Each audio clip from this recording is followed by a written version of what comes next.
Ever wonder just how fast those 1970s American muscle cars really were?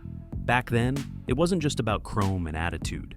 It was about who could rip down the quarter mile faster than the other guy. 1 second slower, that meant you were watching taillights fade. In this video, we're taking a ride back to the golden age of muscle, exploring 10 of the fastest machines ever to roll off Detroit's lines in the 70s. These weren't just cars. They were icons that defined our love of freedom, power, and the open road. So sit back, pour yourself a cup of coffee, and get ready to hear the roar of big block V8s, the numbers that made legends, and the stories that few people know. Because this isn't just a list, it's a journey back to when America truly lived for speed and style. Ready? Let's fire it up. Number 10, 1970 Ford Torino. Cobra, the undercover street fighter. At first glance, the 1970 Ford Torino Cobra looked like any other big Ford coupe your neighbor might have driven to work. But under that unassuming sheet metal was a 429 cubic inch big block V8, ready to ambush anyone foolish enough to challenge it. Ford offered a few flavors, but the Super Cobra jet package was the real killer, cranking out an advertised 375 horsepower.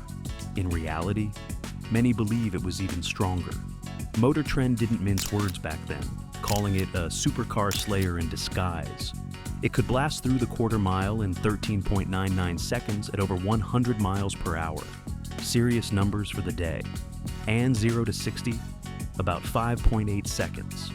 Pretty impressive for a nearly 2-ton hunk of Detroit steel. The Torino Cobra was the kind of car that made folks double take at stoplights. It wasn't about flashy stripes or hood scoops. It was about surprise, raw power, and that grin you got when you dusted someone in a so-called sports car. If you remember these roaming your streets back in 1970, you knew better than to underestimate one. Number 9, 1971. Ford Mustang Boss 351, the last true thoroughbred. Now, let's talk about the 1971 Ford Mustang Boss 351, one of the last true high-performance Mustangs, before emissions rules and insurance rates slammed the brakes on Detroit's muscle era. Ford didn't hold back on this one. Under the hood sat a 351 Cleveland 5.8 with 330 horsepower and a sky-high 11.7:1 compression ratio. It wasn't just raw power. This thing was engineered with aluminum pistons, forged rods, and special 4-barrel heads that breathed like a race motor. In period tests, it ripped through the quarter mile in 13.8 seconds, making it one of the fastest factory Mustangs of the entire decade. It wasn't as famous as the Boss 429, but many old-school fans will tell you the Boss 351 was more refined, more balanced, and honestly more usable on the street. This was Ford's last stand before the malaise era settled in. A car built for real drivers who knew the difference between show and go. If you saw one of these prowling Main Street back in '71, you knew it was no ordinary pony. It was a boss, in every sense of the word. Number 8, 1971 Chevrolet Corvette 454 LS6, the last big block legend. Coming in at number 8 is the 1971 Chevrolet Corvette 454 LS6. One of the final hurrahs for big block power before the era of smog pumps and low compression engines changed everything. Only 188 of these beasts ever rolled off the line, making them rare even back then. Under the long fiberglass hood sat the mighty 454 cubic inch LS 6V8, officially rated at 425 horsepower. In stock trim, testers managed 13.72 seconds through the quarter mile, at just over 102 miles per hour, serious speed for the early 70s. But you know how it went back in the day? A set of 4.56 gears, headers, sticky tires, and suddenly you're running 12.64 seconds at 114 miles per hour. That's the beauty of American muscle. It was a blank canvas for your wrench and wallet. The '71 LS6 Corvette wasn't just fast, it was beautiful, with those curvy lines and pop-up headlights that defined an era. For many of us, it represented the last of the real Corvettes, when Chevy built them to go fast first and ask questions later. If you remember these on the street, you know they weren't just cars, they were rolling art with a bad attitude. Number 7, 1970, Dodge Challenger RT446, Pack, Mopars Street, Friendly Monster. Sliding in at number 7 is the 1970 Dodge Challenger RT446 Pack, the kind of car that made Mopar fans downright giddy back in the day. Under the hood sat the legendary 440 cubic inch V8, topped with 3 two-barrel carburetors, hence the six-pack name. It churned out an advertised 390 horsepower and a stump-pulling 490 pound-feet of torque, enough to pin you to the seat at every green light. But here's what made it special. Unlike the pricier, more temperamental 426 Hemi, the six-pack was more affordable, easier to tune, and downright street-friendly. It was the working man's muscle car, able to crank out a 13.6 two-second quarter mile at 104 miles per hour without needing race gas or a trailer. Dodge sold over 1,600 of these brutes in 1970, making them a common sight at local drag strips and Saturday night cruises. If you remember lining up next to one, you knew you had your work cut out for you. This wasn't just a Challenger, it was Mopar's promise that speed didn't have to break the bank. Number 6, 1970, Plymouth Superbird, the NASCAR legend turned street icon. Next up is the unmistakable 1970 Plymouth Superbird, a car that looked like it drove straight off a NASCAR track, and honestly, that's exactly what it did.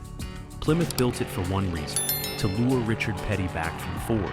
To do that, they went all in on aerodynamics with a long, pointed nose cone and that towering 23-inch rear wing that had everyone rubbernecking at stoplights.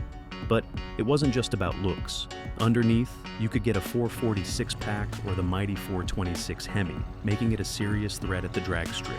Period tests clocked it at 13.5 seconds in the quarter mile, blisteringly fast for a big-wing behemoth.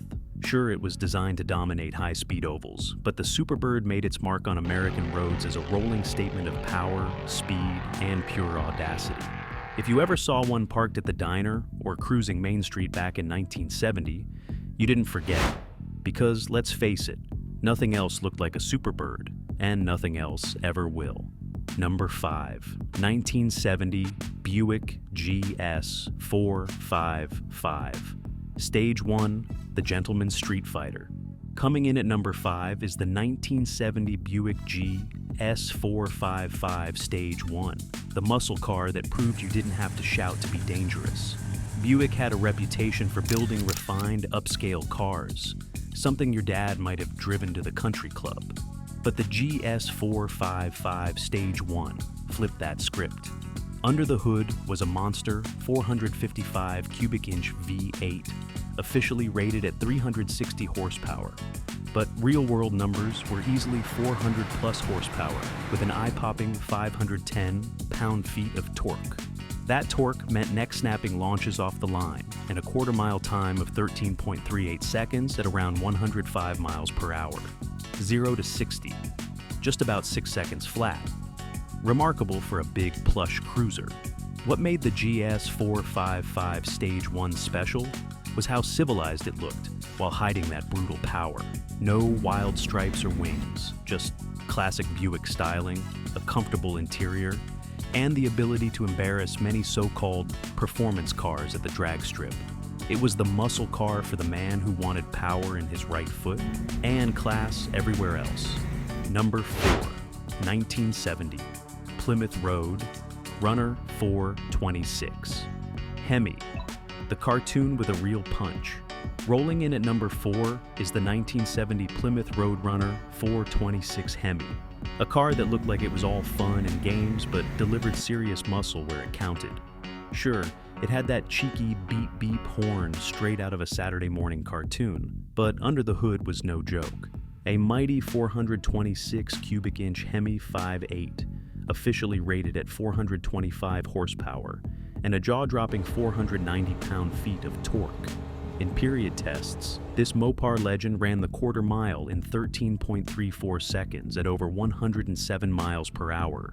And it wasn't just about straight-line bragging rights. This car was designed to be affordable, tough, and ready for the street. No frills, no pretense. Just a big block bruiser with a sense of humor. It sold like hotcakes, too. tens of thousands of roadrunners roamed America's streets, turning heads and challenging anyone who dared. Because while it might have looked like a joke to some, the roadrunner was dead serious about one thing: winning. Number 3, 1970, Chevrolet Chevel SS 454 LS6, the street king with a bite. Sliding into number 3 is the 1970 Chevrolet Chevel SS 454 LS6, a car that still makes grown men smile when they hear its name. This was Chevy's crowning achievement in big block muscle, the legendary 454 cubic inch LS 6V8, factory rated at an eye-watering 450 horsepower and a pavement-wrinkling 500 pound-feet of torque. No wonder it became the dream car of every hot rodder and drag strip hero of its day. Period tests told the tale.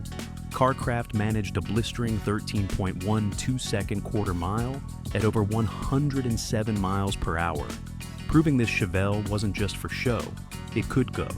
And it wasn't only about the numbers. The Chevel SS looked every bit the part with aggressive lines, domed hood, and that unmistakable rumble that let the neighborhood know you were coming home. This wasn't some delicate, high-strung European. It was pure American muscle, simple, brutal, and endlessly thrilling. If you ever had the keys to an LS6, you didn't just drive it, you conquered the road. Number 2, 1970, Dodge Challenger RTSE 426, Hemi, the rare breed with a heavy punch. At number 2, we have the 1970 Dodge Challenger RTSE 426, Hemi, a car that proved Mopar meant business when it came to raw, unfiltered power. Under the long, menacing hood sat the legendary 426 cubic inch Hemi 5.8, delivering an official 425 horsepower and a ground-shaking 490 pound-feet of torque. This wasn't just any Challenger, it was the ultimate version, capable of ripping through the quarter mile in 13.10 seconds at over 107 miles per hour. But here's what really sets it apart: rarity. Dodge built over 13,000 Challenger RATs in 1970, but only about 287 left the factory with the mighty Hemi. That makes this beast one of the most sought-after and valuable Mopars out there. If you were lucky enough to see one back then, maybe idling at a light, the exhaust rumbling like distant thunder, you knew better than to pick a fight. Because this wasn't just a car.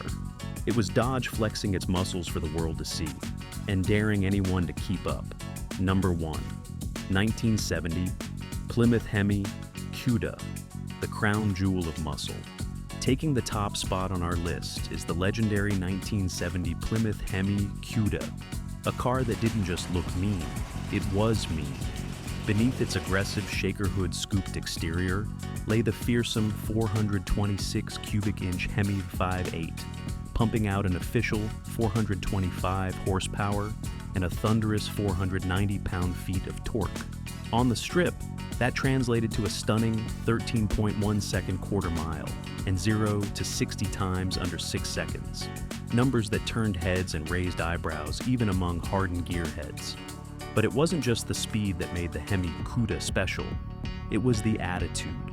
Bright, eye-popping factory colors like limelight, inviolet, and rally red announced its presence before the engine even fired up. And with only about 652 of these beasts ever built for 1970, they were rare even when new, and are pure gold to collectors today. If you ever stood next to one at a car show, you knew you were looking at the pinnacle of American muscle. Because the Cuda wasn't just fast, it was a rolling declaration that Plymouth knew exactly how to build a legend. And there you have it, our countdown of the 10 fastest American muscle cars of the 1970s. Each one a roaring testament to craftsmanship, power, and an era when Detroit wasn't afraid to dream big. Which of these legends stole your heart? Maybe you drove one, raced against one, or just admired it from afar. We'd love to hear your memories, stories, or even that one you think deserved a spot on this list. Drop a comment below and let's keep the conversation going. Because these cars weren't just machines, they were part of our lives, mile after mile, year after year. And if you enjoyed this trip down memory lane, don't forget to give us a like, subscribe, And ring that bell so you don't miss our next deep dive into America's rich automotive history. Thanks for joining us. Until next time, keep the spirit alive, and we'll see you out on the open road.